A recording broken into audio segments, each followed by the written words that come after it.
Hello everyone and welcome back to my channel. It is now finally the weekend of For the Love of Horror returns to the Bowlers Expedition Centre in Manchester. I will be attending the whole entire event. I will showcase everything that is on display, and I look forward to seeing what this year is going to be at the convention. It's one of the best horror conventions around, so I'm going to take you along with me, and it's going to be a horror good time. So without further ado, sit back, relax, and enjoy the video, and stay spooky.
Fire will rise behind those eyes. Black house will rock.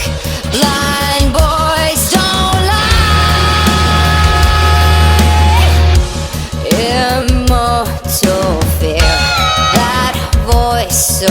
clear through broken walls that scream I hear. Cry, little sister. Come to your brother. Unchain me, sister. Love is with your brother.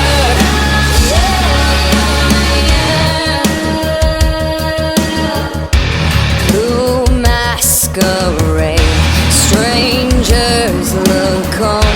When will they learn this loneliness?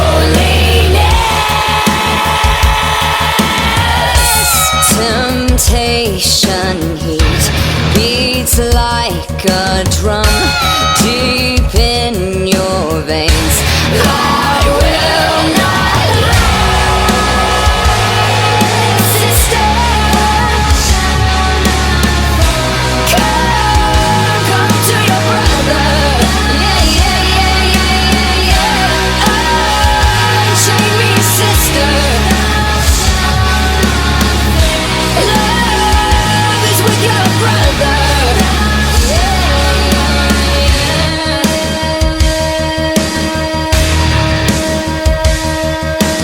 My Shangri-La, I can't forget why you were mine.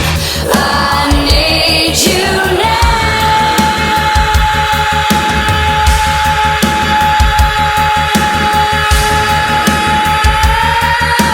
Cry, little sister. Come to your brother. Unchain me, sister. Love is with your brother. Cry, little sister. Come to your brother. Unchain me, sister. Love is with your brother.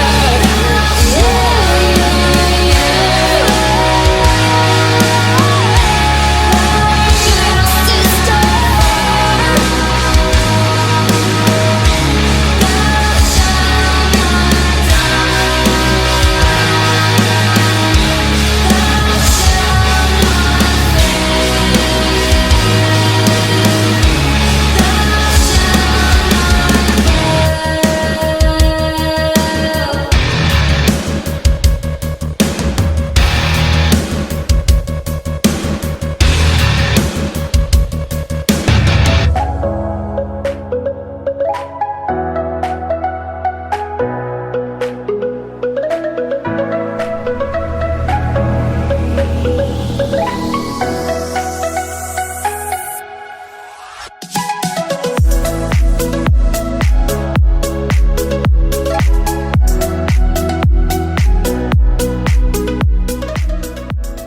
I don't think we know anything about anything. I think all these sort of theories that we come up with about the universe and aliens and paranormal activity is some of it's hearsay. I think a lot of people have had experiences which have been documented, well documented over the centuries, not just the years.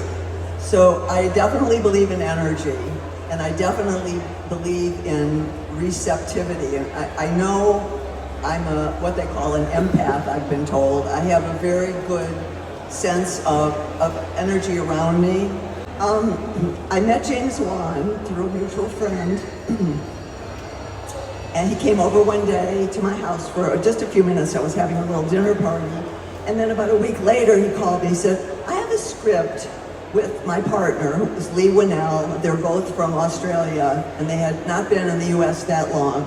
And he said, we don't know too much about it. We think it's called The Further. We don't have a title for it, but there's a character. Would you look at it? So, of course, so he sent me the script. And I read it. I had a bunch of things to do that day, and I went to bed quite late. It was like around 1 in the morning for me. That was pretty late, and the script was sitting by my bed. So I thought, well, I just read it. So first, I was totally fascinated. It's so beautifully written. Leigh Whannell is a fantastic writer, and then I got to the part about Elise where she talked a whole lot.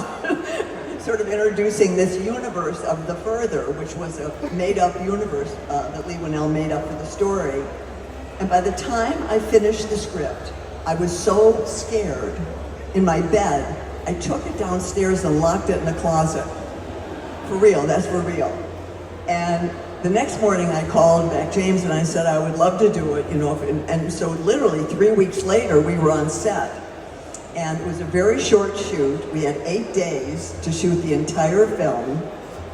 And another kind of funny little anecdote was the company that produced the film is Blumhouse, and it was becoming a very popular horror production company. And the head of the company is a wonderful guy named Jason Blum.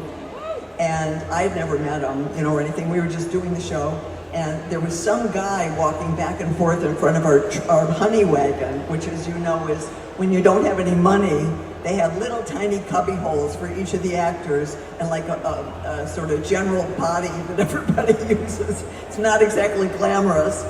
And when we were on set, I noticed this guy we had security, because we were on a real street in LA, walking back and forth, and I called security and I said, keep your eye on this guy, because he's going to do something bad. He's looking at our trailers like he's going to get in there. And so he did. The guy was scouting. So we sat down at lunch that day, and that guy who was going to steal out of our trailers was sitting across from me. And I looked at him and he said, hi, I'm Jason Blum. So I almost had the head of the studio arrested. And when we shot the film, James Wan also, these are great people, and they've since done so many beautiful things. So James said to me, maybe we shouldn't kill you at the end of this movie, because what if people like it and there's a sequel? And I said, oh, don't worry about it, it's a ghost story. And so they did kill me, obviously, and people loved that film. I mean, it's still personally my favorite, to be honest. I still think the very first chapter I thought Patrick Wilson and Rose Byrne and Ty Simpkin, they were just great, and the story was great, and it was really scary and built up in such a fantastic way. But as you know now, there have been 5, and Elise somehow became this very beloved character. And after the first one, Jason actually, the head of Blumhouse, said, I don't know, people keep talking about Elise. And lo and behold, I've been in all 5 films, and it's changed my life, it's changed my career. And I love all of you who have supported this very endearing woman. And I don't think, she's not Lynn Shay, she's Elise Rainier. And they also kept trying to make her Dr. Rainier. And I said, what are you talking? This woman is a housewife, and this is another little story. I originally, in my backstory as an actress, always thought of her as she was a loner. She was probably the only child, and that she spent a lot of time by herself, which is why these entities and demons find her, because she's alone. Well, Leigh Whannell, the writer, didn't think that. Suddenly I've got nephews and nieces, and I've got this entire family, which we meet, I think, in the 4th or 5th one. So I sort of had to rearrange my thinking, but I still maintained the presence and the idea that she's alone. Elise feels very alone. This is kind of a little secretive character stuff that I've come up with. She feels very alone in this world, no matter how many people are around her. It's gonna make me cry. But because she is a receiver, and she is a real empath, where she feels the pain of the people around her, and it feels this calling to provide them with serenity in some way. And I love that person. And again, Lin Shaye is not so much there. I love people, but you know, I can be a real bitch. And sometimes we see Elise become in the film, which has actually become a very popular part of the story. One of the things people ask for me the most is, we want to see you say, "Get out, you bitch," which I do say in one of the films. So she's very well-rounded. Elise is up there with my favourite horror characters of all time. I think she's the journey you go on in Insidious Part 1, and you start to love her, and everything. She's just like, it changes the course of the film, and that ending is a gut punch that I didn't want. And then for you to go from being strangled to death in the first movie to leading the franchise by the third movie, which I thought was the right choice. Elise is the character that is the journey that we want, isn't it? Yeah, it's just... I love number 2, I love 3, I love 4. When I found out what the plot was for Insidious 5, the Red Door, I was a bit like, say, Elise isn't coming back. I'm not going to spoil. No, don't. But there was a conversation about, because the core of the 5th one is a story with Patrick and his son, which is beautifully told. But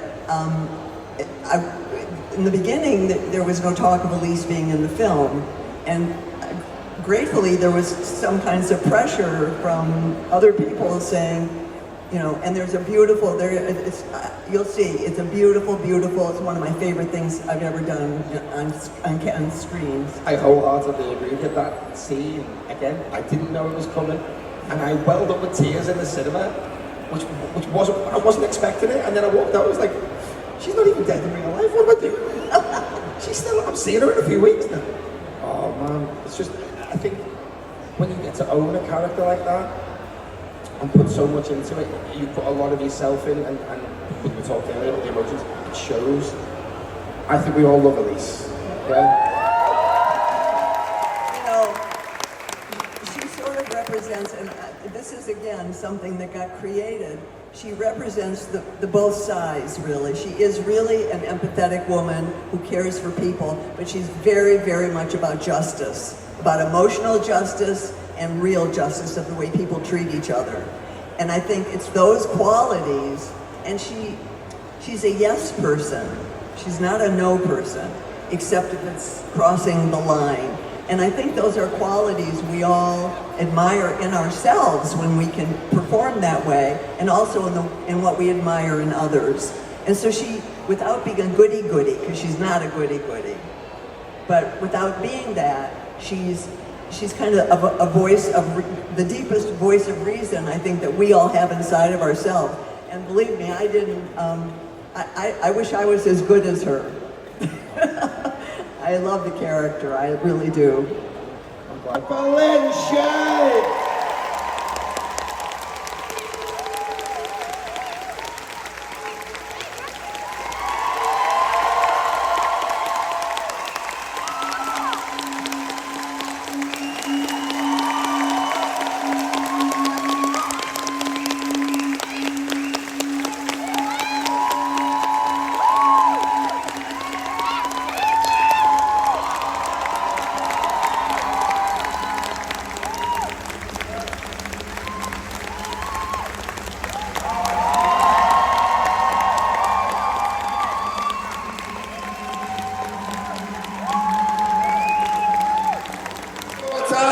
Manchester, give it up! And my voice is gone. Thank you so much. Unless you're staying for the screening, you don't have to go home, but you can't stay here. We love you, Manchester. Take it easy.